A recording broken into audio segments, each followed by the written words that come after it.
Good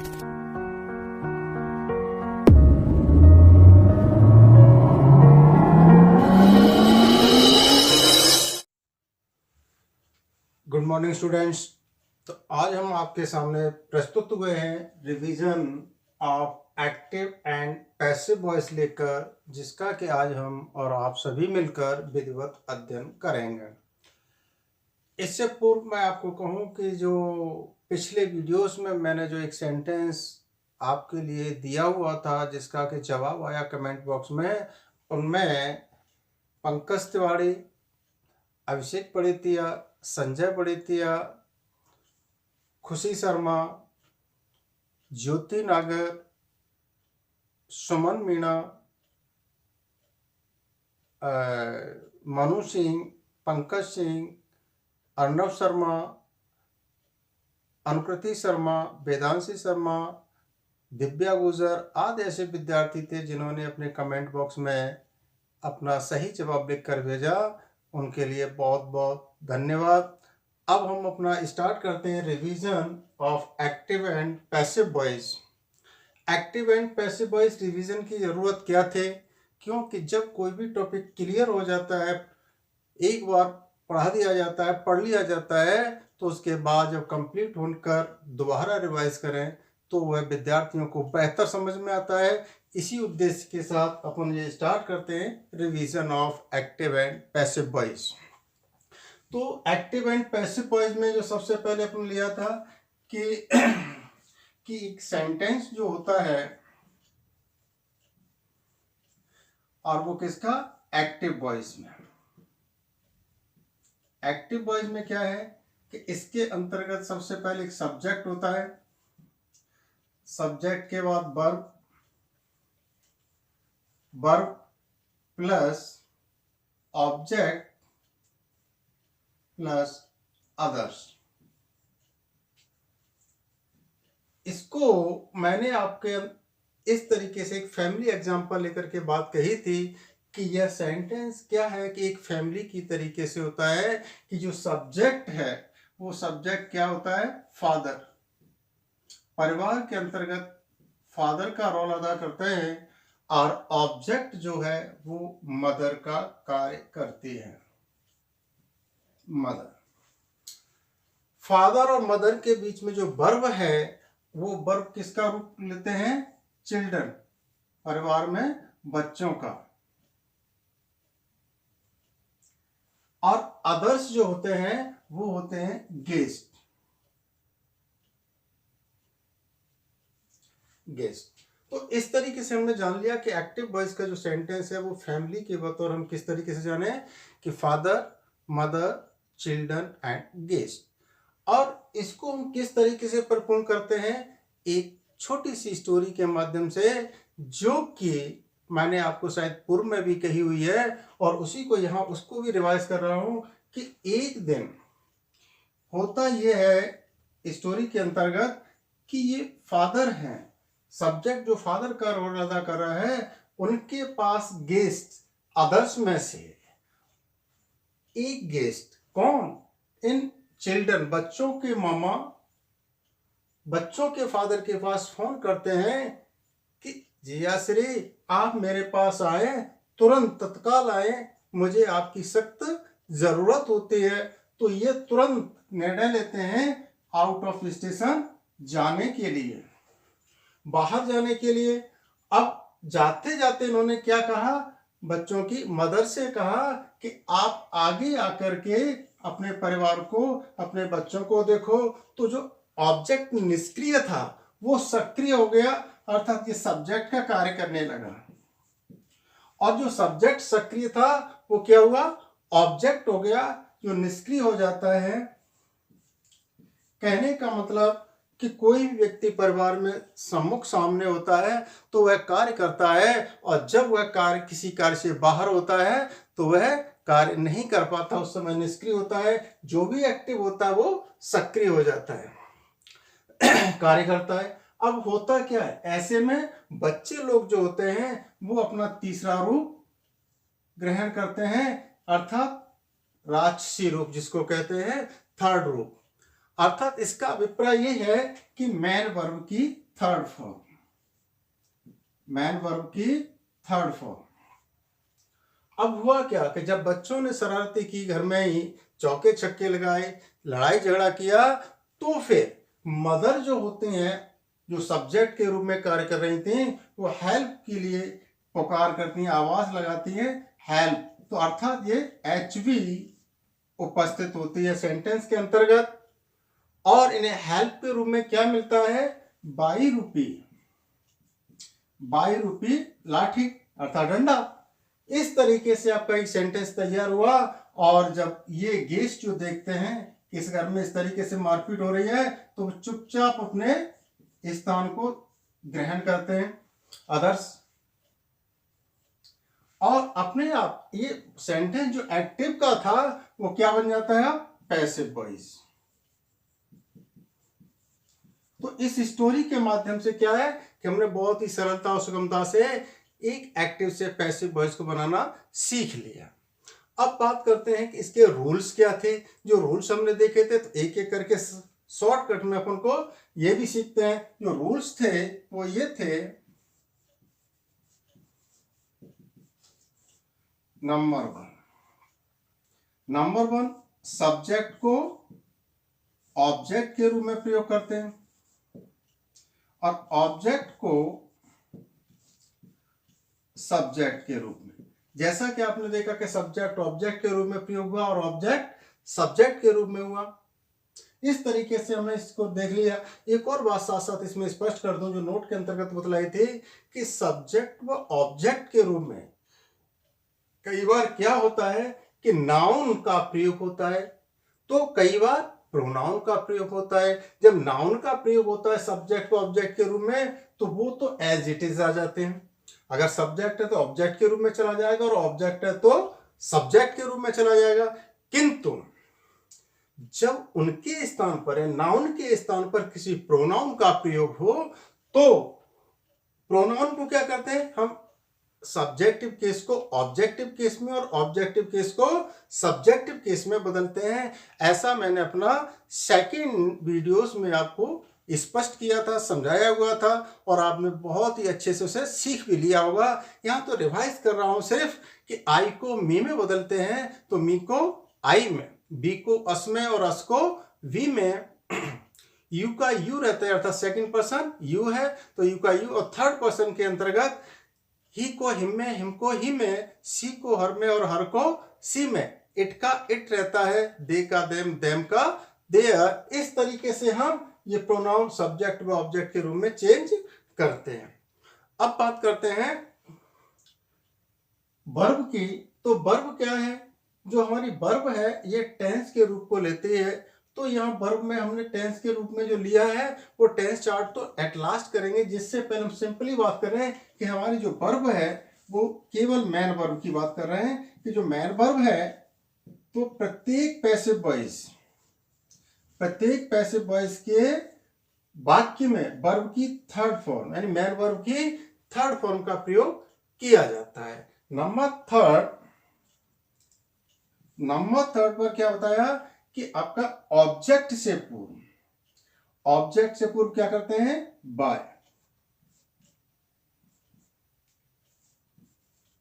by का प्रयोग करते हैं। जैसे ऑब्जेक्ट से पहले बाई का प्रयोग किया था, तो जो बाई का प्रयोग किया है वो क्या है, एक डंडा और लाठी के रूप में जो बतलाया था आपको स्पष्ट रूप से, मजाक में, जोक में, तो वो अपने को सीख लिया। मगर यहाँ एक खास बात और है, जो परीक्षा में चाहे वो होम एग्जाम हो या बोर्ड एग्जाम हो या कोई कॉम्पिटिशन एग्जाम हो, विशेष करके बोर्ड एग्जाम और कॉम्पिटिशन एग्जाम में क्या होता है कि इस बाई के स्थान पर किसी अन्य प्रपोजिशन का प्रयोग करते हैं, जहां पर विद्यार्थी अक्सर कर गलती कर देते हैं। हमें इसी के लिए सजग और सावधान रहना होगा। और वो सजगता और सावधानी क्या होगी, यहां मैं आपको स्पष्ट किए देता हूं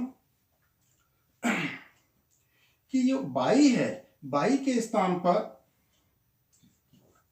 बाई वाले नियम पर क्या है आपका कि इसके स्थान पर ये प्रपोजिशन और है कि यहां आपका एट भी प्रयोग हो सकता है। एट के अलावा विद का प्रयोग हो सकता है, विद के अलावा इन का प्रयोग हो सकता है, एन के अलावा टू, अर्थात ये 4 प्रपोजिशंस ऐसे हैं जो फिक्स प्रपोजिशन के रूप में किसी न किसी वर्ब के साथ प्रयोग आ जाते हैं। तो उस स्थिति में होता यह है कि ये डबल प्रपोजिशन प्रयोग हो जाते हैं। वाई तो होता ही है, वाई के साथ साथ एट का अथवा विद का अथवा इन का अथवा टू में से किसी एक प्रपोजिशन का भी प्रयोग हो सकता है। वो कैसे? वो ये से होता है कि अगर ये सब्जेक्ट है और सब्जेक्ट नाउन के रूप में, तो ऑब्जेक्ट के रूप में तो ये आएगा ही आएगा और उसके लिए वाई होगा, किंतु उससे पूर्व जो वर्ब है और उसके साथ इनमें से किसी एक प्रपोजिशन का प्रयोग हुआ है तो ये प्रपोजिशन भी आएगा, तो वहां डबल प्रपोजिशन प्रयोग हो सकता है। साथ में ऐसा भी हो कि ये सब्जेक्ट जो आपका है और वो प्रोनाउन है, आई है, वी है, यू है, हिम है, सॉरी ही है या सी है या दे है, तो वो यहां पर ऑब्जेक्ट के रूप में मी, अस, हिम, हर या देम आएगा। तो आवश्यक नहीं कि उसे बाई के साथ हम बाई मी या बाई हिम या बाई हर का प्रयोग करें, ये आवश्यक नहीं होता। जनरल सब्जेक्ट होता है तो कोई जरूरी नहीं होता। तो यहां पर उस समय एट, विद और इन और टू ही प्रयोग केवल होगा, वहां बाई नहीं होगा। अब प्रश्न पैदा होता है किस बात का कि ये एट किसके साथ प्रयोग होता है। तो हम पहले एट को जान लें कि एट हमारा किसके साथ प्रयोग होता है, कौन कौन सी वर्ब है। जैसे लुक है, look, laugh, laugh, astonish, astonish, wonder, surprise या एम। ये वो वर्ब है जिनके साथ हमेशा फिक्स प्रपोजिशन के रूप में एट का प्रयोग आता ही आता है। नेक्स्ट वर्ब है आप सॉरी प्रपोजिशन है विद। तो विद के साथ कौन कौन सी वर्ब है जो इनके साथ में विद का प्रयोग होता है, और वो है प्लीज, प्लीज्ड विद हो जाएगा, डिस्प्लीज, डिस्प्लीज, और डिस्प्लीज के बाद में एग्री, एग्री, डील। ये वो वर्ब हैं जब हम इनके थर्ड फॉर्म को लिखेंगे तो pleased with, displeased with, agreed with या डेल्ट विद, ठीक है ना। तो यहां पर हमने क्या लिया कि ये डील जो है इसका थर्ड फॉर्म क्या होगा, डेल्ट। ऐसे लुक का लुक्ड, लाफ का laughed, astonished, astonished, at, wonder, wondered at, surprise, surprise at, aim और एम्ड एट। यानी इस तरीके से इनके साथ एट और इनके साथ विद का प्रयोग हो रहा है। अब हम बात कर रहे थे इन की, तो इनमें क्या है, इनके साथ कौन सी वर्ब है जो आएगी, वो है आपकी interest, INTEREST, interest, interested in, और कंटेन, कंटेन, कंटेन्ड इन। तो इस तरीके से हमने इन वर्ब को, इन वाली वर्ब को भी जान लिया। टू, एक प्रपोजिशन आपका टू भी है, तो टू में क्या है, कौन कौन सी वर्ब है, एक है नो, KNOW, नॉन टू, इसकी नो की थर्ड फॉर्म नॉन, और दूसरा ऑब्लाइज, ऑब्लाइज्ड टू।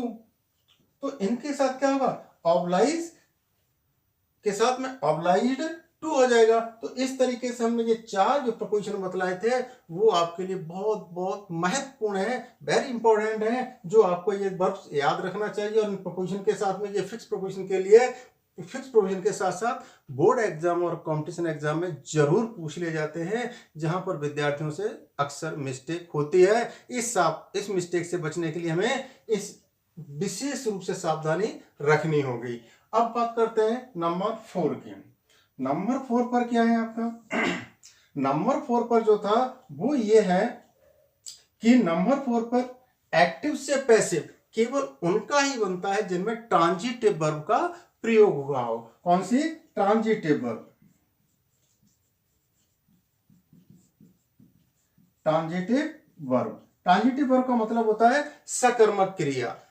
वर्ब दो है यहां पर, ट्रांजिटिव और इनट्रांजिटिव वर्ब। ट्रांजिटिव वर्ब होती हैं जिनका हम वाट शब्द से प्रश्न, WH वर्ड जो वाट है ये हमारी टच स्टोन है, कसौटी है। इस कसौटी से जब प्रश्न करते हैं वर्ब में तो समझ लीजिए उसका उत्तर मिल जाए, स्पष्ट उत्तर मिलता है तो वर्ब कैसी होगी, ट्रांजिटिव।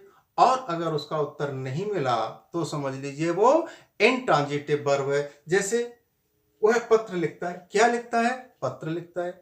वह फल खाता है, क्या खाता है, फल खाता है। तो यहां पर क्या है, स्पष्ट उत्तर मिल रहा है। अब हम बात करते हैं इंट्रांजिटिव जानने के लिए कि वह हंसता है, क्या हंसता है, तो क्या हंसता है, कोई जवाब आया, कोई जवाब नहीं। इसका मतलब वह इंट्रांजिटिव वर्ब है। वह दौड़ता है, क्या दौड़ता है, तो भी इसका उत्तर नहीं मिला।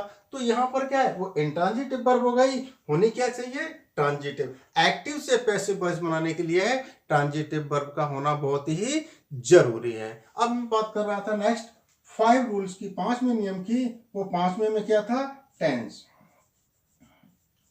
जो वर्ब का मेन वर्ब का सहयोगी है टेंस, तो वो हम अपने को एक चार्ट के माध्यम से मैंने आपको समझाया था, और यहां भी एक चार्ट के माध्यम से पुनः समझा रहा हूं, जिससे कि आप इसे स्पष्ट करेंगे कि हम कौन सी वर्ब कहां पर प्रयोग करते हैं। टेंस चार्ट में आपका क्या होता है बेटा, टेंस चार्ट का जो नियम है वो टेंस चार्ट में आपने क्या लिया, इस पैसिव वॉइस के लिए ये है इसके अंतर्गत कि ये अपन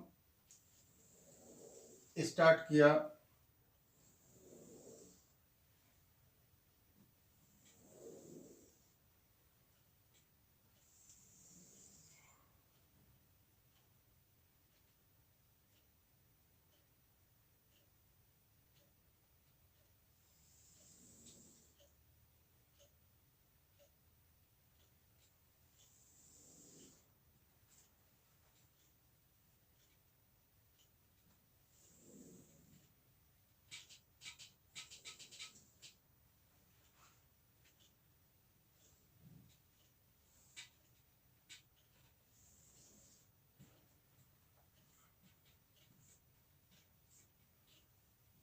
ये पैसिव वॉइस के लिए लिखा।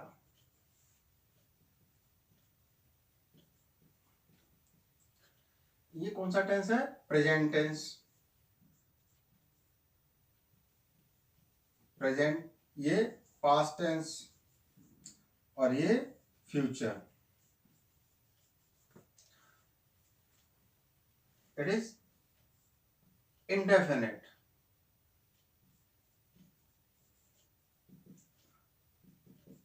Indefinite, continuous, perfect and perfect continuous, perfect continuous tense. अब इसके अंतर्गत जो क्या है कि जो हेल्पिंग वर्ब है, टेंस चार्ट के अंतर्गत हमें क्या जानना होता है, सबसे मेन चीज हेल्पिंग वर्ब को। तो हेल्पिंग वर्ब इसके अंतर्गत क्या आएगी बेटा कि इज एम आर, क्या आएगी, is am are, is am are के साथ वर्ब की थर्ड फॉर्म का, अगर नेगेटिव है तो इज एम आर के साथ नॉट जुड़ जाएगा, इंटरोगेट है तो इज एम आर सब्जेक्ट से पूर्व आ जाएगी। और इसके साथ ही कंटिन्यूअस की बात है तो इसके अंतर्गत is am are plus being, being plus B3। अब बात करते हैं कि ये बीइंग कहां से आ गया, तो बीइंग कहां से आया, क्योंकि एसएमआर का जो मूल रूप है वो क्या है, बी क्रिया, बी क्रिया का ही इसमें आईएनजी, क्योंकि कंटिन्यूअस में आईएनजी लगाना भी अति आवश्यक होता है। तो जो मूल रूप है उसमें हमने क्या किया, आईएनजी को सेट किया। अब यहाँ बीइंग प्लस वर्ब की थर्ड फॉर्म, परफेक्ट के अंतर्गत क्या होगा, has, have plus being plus B3, और इसके अंतर्गत नो चेंज, क्या होगा, ये नो चेंज हो गया। अब पास्ट की बात करते हैं, पास्ट के अंतर्गत क्या होगा, was were, was were plus B3। और जब कंटिन्यूअस की बात करें तो was were plus being plus B3।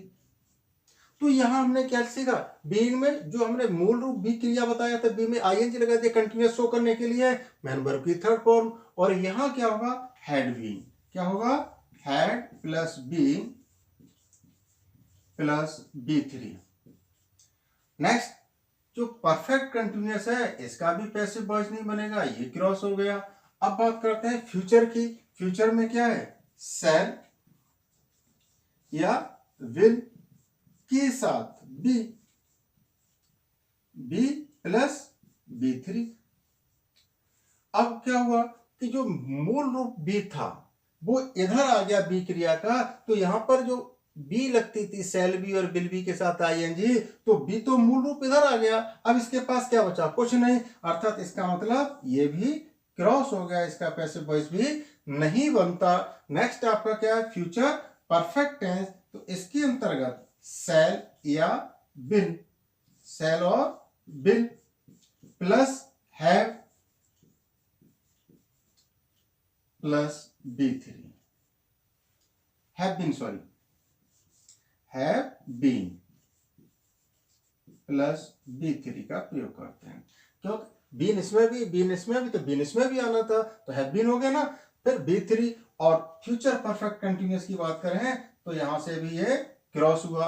अब कुछ लोग कहते हैं कि ये सर बनता ही क्यों नहीं, अरे मैंने जिस तरीके से इसका स्पष्ट किया था कि ये बी क्रिया जो यहाँ थी सेल बी और बिल बी के साथ आईएनजी थी, वो बी इधर आ गई, अब यहां तो कुछ बचा ही नहीं, मूल रूप भी नहीं बचा, इसका मतलब ये क्रॉस होगा। ऐसे यहां से जो बीन लग रहा था परफेक्ट कंटिन्यूअस में, has been, have been, had been या shall have been, will have been, वो बीन कहां आ गया, इसके अंतर्गत आ गया, ये बीन इधर आ गया, ये बीन इधर आ गया, तो इनके पास भी कुछ नहीं बचा, इसीलिए ये भी क्रॉस हो गए। अब हमने जान लिया कि टेंस चार्ट के अंतर्गत हमारी जो हेल्पिंग वर्ब प्रयोग होती थी वो एक छोटे से रूप में हमने यहाँ बड़ी सिंपल तरीके से सीख लिया। टेंस चार्ट के बाद शुरू करते हैं किसका, एग्जाम्पल। तो एग्जाम्पल में क्या है बेटा, एग्जाम्पल में है active voice.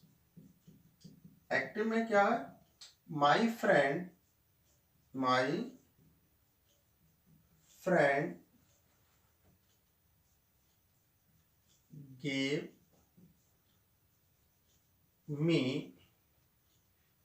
me a holy book।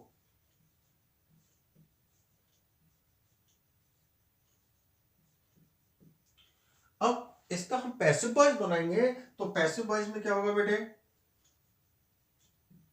Passive voice, passive voice के अंतर्गत अब इसमें देखने को ये है कि इसमें डबल ऑब्जेक्ट है। डबल ऑब्जेक्ट, एक तो मी है जो इसे हम इनडायरेक्ट ऑब्जेक्ट कहते हैं, और दूसरा जो है अ होली बुक, इसे हम कहते हैं direct object.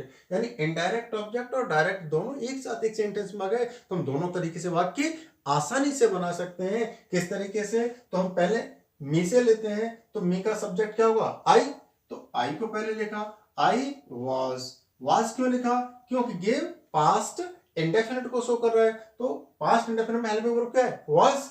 I was given, I was given a holy book, Holi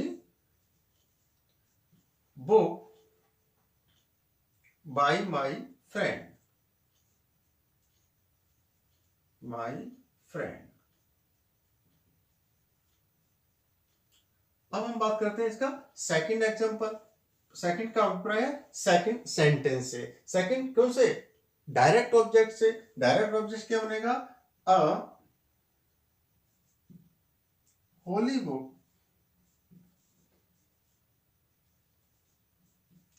was given me by my friend।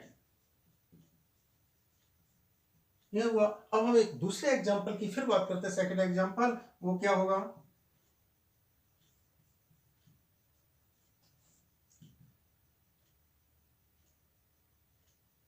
Sita is singing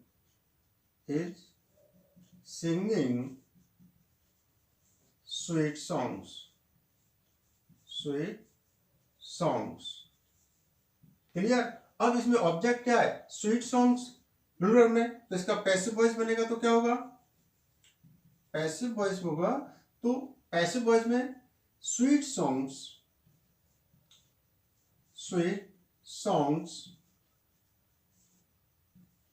are being, being कहां से आया, क्योंकि इसमें आईएनजी है, कंटिन्यूअस का वाक्य है, तो आईएनजी हम किस लगाए, विक्रिया, विक्रिया का जो मूल रूप है, यानी बी मूल रूप है, तो बी में आईएनजी कर दिया। तो सॉन्ग्स आर बीइंग संग, सिंग की थर्ड फॉर्म संग, संग बाय सीता, जो कि सब्जेक्ट है वो ऑब्जेक्ट के रूप में हो गया। तो इस तरीके से हमने ये वाक्य बना लिया।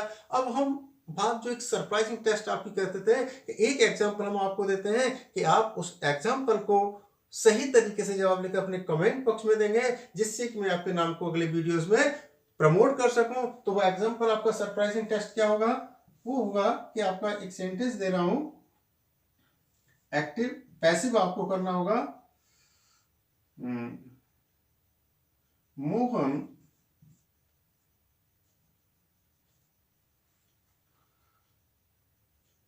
Mohan is playing, Mohan is playing cricket at this time, at this time। अब इसको क्या है कि आप पैसिव वॉइस बना करके अपने कमेंट बॉक्स के माध्यम से आप मेरे तक भेजेंगे, जिससे कि मैं उसे समझ सकूं कि आपने कुछ सीखा या नहीं सीखा। वैसे मैं समझ रहा हूं कि इतने सारे नियम पढ़ने के बाद रिवीजन करते ही कि आपको निश्चित रूप से बहुत कुछ लाभ हुआ होगा, लाभान्वित आप हो रहे होंगे। तो इसका आप सही प्रयोग सदप्रयोग तभी कर पाएंगे कि आप इसका निरंतर लगातार अभ्यास भी करते रहें। और साथ में मैं ये कहूंगा कि जब आपको ये चीज आती है तो निश्चित रूप से आप अपने साथियों को भी शेयर करें, लाइक करें और सब्सक्राइब करें। तो ये चीज अगर आप करेंगे तो मैं भी मोटिवेट होऊंगा और आपको भी सीखने को मिलेगा, तो आपके लिए बहुत ही हित होगा। इन शब्दों के साथ मैं कहूंगा आपको बहुत बहुत धन्यवाद।